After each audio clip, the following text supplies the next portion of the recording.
Triple H has pretty much made every single thing worse since taking over the reins from Vincent Kennedy McMahon. But here today on Fog Wrestling, here is the top 10 things that he's made worse. Welcome back to the channel. I'm ready to go. I'm excited. Let's not beat around the bush. There is a bonus reason because you know what, I ripped my 10 reasons out, and sometimes you forget. You know, I've a head like a sieve. All right, head like a sieve. Sometimes you forget. But the reality is, I'm not going to call it 11 things because that's a weird amount. So it's 10 and a wee bonus reason, which we'll get into at the end. But the number one thing that he's made worse is the booking. Of course, it's the booking. Look at the state of the booking. Whether it's short term, whether it's long term, it's just absolute garbage. Nothing feels important. Doesn't matter what we're building towards. What pay-per-view, Big Five, B level, nay level, just absolute repetitive garbage every single week, with just uninspiring. And they hear the guy turn around and say that he sits up hours every night trying to come up with stuff. I mean, it just sounds like lies. You go through periods where the same people in programs just repeat the same stuff every single week for about 6 weeks, and it's like, is that the best that we've got? It's unacceptable, man. Everything about the booking since McMahon left has got worse. Absolutely. McMahon used to do long-term booking. He used to do short booking. Triple H can't do any booking. Do not go booking.com. Big nose twat, man. Just look at look at everything, man. Look at everything, and that leads us to thing number 2. Titles don't matter. He can't book any titles, man. 2 women mid-card titles. Shite. Jey Uso's the champion right now on Raw. Does it feel like it? Dominic Mysterio is the IC champion on Raw. I bet you forgot about that. Jambo Bear before he left to go to work the night. He's like, who's the mid-card champion on Raw? Now, I don't know why that's his last fought before he leaves the mansion, but that was his last fought before he left the mansion. And I had to remind him it was Dominic Mysterio. You look over on Raw. US champion, Jacob Fatu, just crap. John Cena, that title reign's brutal.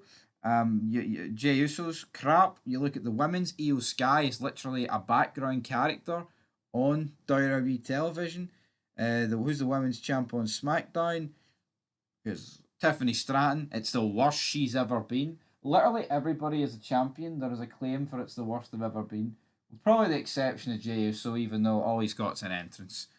But I'll give Jay that. At least he's a wee bit more over than what he once was. Reason number 3, the advertising.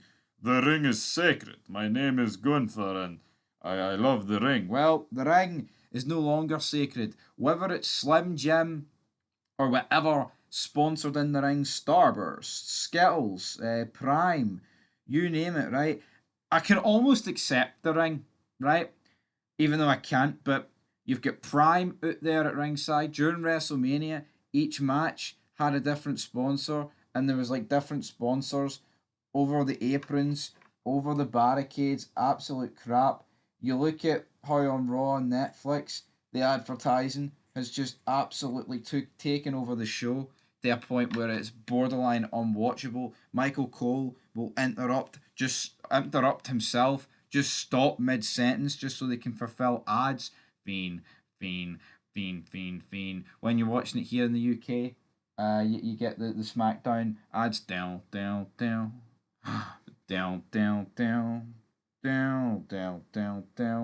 Everything has just become a giant plug on WWE. Everybody appearing every week. There's people every week, man, connected to Netflix appearing, and it's just and you can clearly see that they don't want to be there, man. Half of them bury wrestling, right? And you know what? I don't blame them. I bury wrestling. But they buried it. They're also the same people that buried it when it was good. But they're there because Netflix is basically saying, well, you need to advertise your show, so go to WWE Raw and advertise it on there because that's Netflix. But yeah, McMahon, I mean, advertising, I mean, it's never been I've never noticed advertising more in WWE than under the Triple H regime. It should be a background thing, but for whatever fucking reason, this guy's brought it to the forefront. And back in the day, I actually used to like it, like Starburst and PlayStation 2%, No Way Out. And you get Bring Me to Life by Evanescence or something, or whatever. Or Subway and Snickers presents Bad Blood. Headstrong to take on anyone. What are you getting now, man? Just garbage. Absolute fucking garbage advertising. Thing number 4, John Cena. Right. Now, the John Cena heel turn. No one can tell me it's been good. I think it's been borderline horrific. There is no way ever Vince McMahon would have booked this worse. Now, Vince McMahon probably wouldn't have booked it, right? And I think it's came too late. It just feels crap. We're literally into June. Cena's got 6 and a bit months left. But there is no way in hell that Vince McMahon would have booked this heel turn worse. I don't even think that's an opinion. I think that's fact. It has been garbage, man. Shite promos. Just can't even. I mean, he can't even. He can't even go 100% in on the guys he's working with because none of them are on his level. That's the reality of it, man. I mean, a match against R-Truth, a shitey tag match at Money in the Bank, a match against Orton, you just knew he wouldn't lose. Again, where is Randy Orton? Just completely dropped off the face of this earth. Shite match against Cody Rhodes, repetitive segments over and over again with Cody Rhodes. Travis Scott, need I say any more? Thing number 5, he's absolutely butchered Saturday night's main event. Oh man, I remember Saturday night's main event. No, I don't remember when they did it in the 80s. That's well beyond my time. But I remember growing up, Ruthless Aggression, damn it, and used to watch the Saturday night's main events here in the UK. Don't know what night it was on, but either way, it was the next day or later that week. You used to get like Shawn Michaels, man, against Shane McMahon in a street fight. That suplex off the ladder through the tables, right? You used to get like Austin coming out, beer contests with JBL, Evander Holyfields versus Matt Hardy. What the fuck do we get now? Well, let me tell you something, McMahon. 75-year-old Jesse Ventura, and I actually like Jesse Ventura, but by God, he doesn't want to be there, and he's collecting a paycheck. I'm not going to begrudge the guy that, but back to the advertising point as well. That's another reason why Saturday Night's main event has been butchered by it. It's just crap. Thing number 6, the Bloodline. Right. Now, obviously, Vince McMahon, he's the one that booked the Bloodline. He's the guy that put Paul Heyman with Roman Reigns. We got the Usos. We got all these guys together. He brought in Solo Sikoa. Got some of the great moments with Brock Lesnar, the forklift, the ring getting flipped, the forklift through the car backstage. Other decent moments in the Bloodline history. Triple H, on the other hand, he's literally the guy that's gave us most of the worst stuff in the Bloodline history. Now, yeah, some of the stuff with The Rock was good. Beating up Cody Rhodes. I mean, I enjoyed both main events of Mania 40. I thought they were both decent.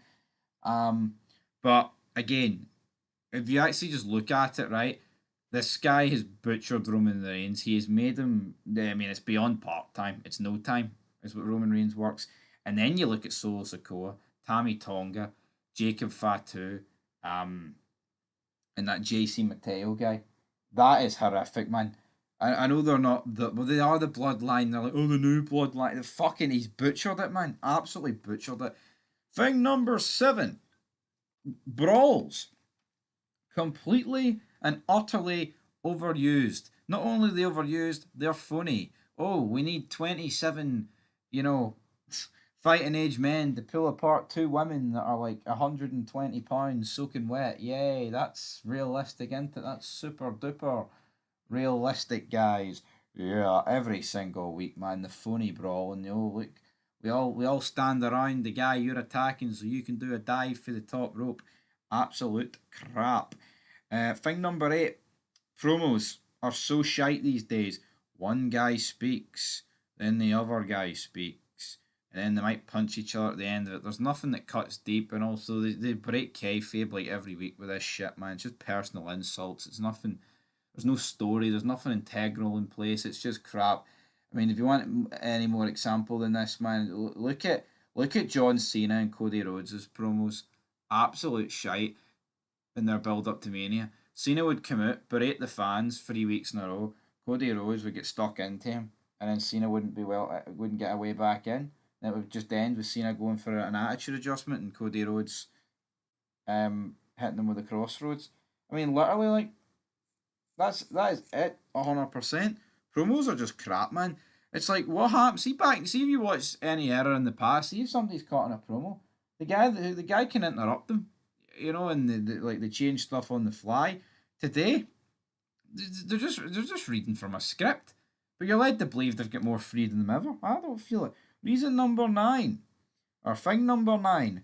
It's predictable. It is beyond predictable. Now, even the most predictable stuff will fire out like some things that are unpredictable. Jey Uso winning the Royal Rumble. Guess what, guys? It's unpredictable, right?